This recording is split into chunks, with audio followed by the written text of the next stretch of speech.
Hello, আসসালামু আলাইকুম সবাইকে। তো আজকে আম্মুকে নিতে আমরা চলে যাচ্ছিলাম এয়ারপোর্টে। এখানে আমি টুকটাক আয়োজন করলাম, বেগুন ভাজা, ইলিশ মাছ ভাজা, বেগুনের ভর্তা, রোস্ট, বিরিয়ানি, তারপর শ্রিম্প ফ্রাই, সাসলিক, তারপর এই তো যা পারছি বাসায় টুকটাক আয়োজন করলাম। তো এখন আমরা চলে গেলাম আম্মুকে নিতে এয়ারপোর্টে, মানে আমার শাশুড়িকে নিতে। তো অনেক হ্যাপি ছিল আমরা সবাই, অনেক দিন পর দেশের থেকে কেউ আসতেছে। তো এই তো ফ্যাজানের পাপাও অনেক হ্যাপি।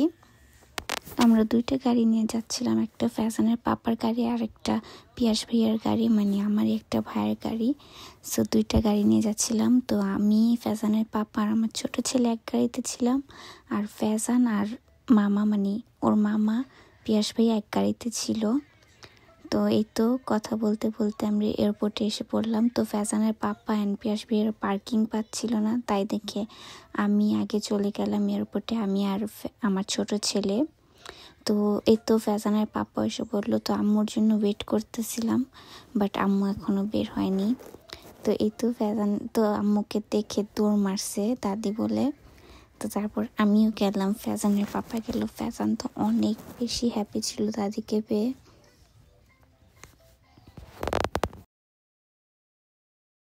অনেক খুশি লাগতেছিল, দিন পরে দেশের থেকে কেউ আসছে।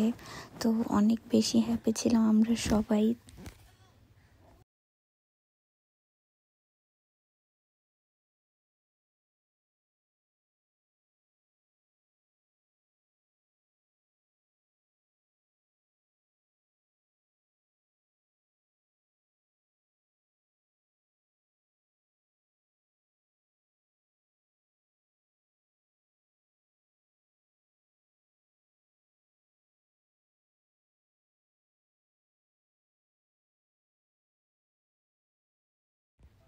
তো এখন আমরা আম্মুকে নিয়ে বাসায় যাচ্ছি। তো সবাই আমাদের জন্য দোয়া করবেন যাতে আমরা সবসময় এভাবে হ্যাপিলি থাকতে পারি।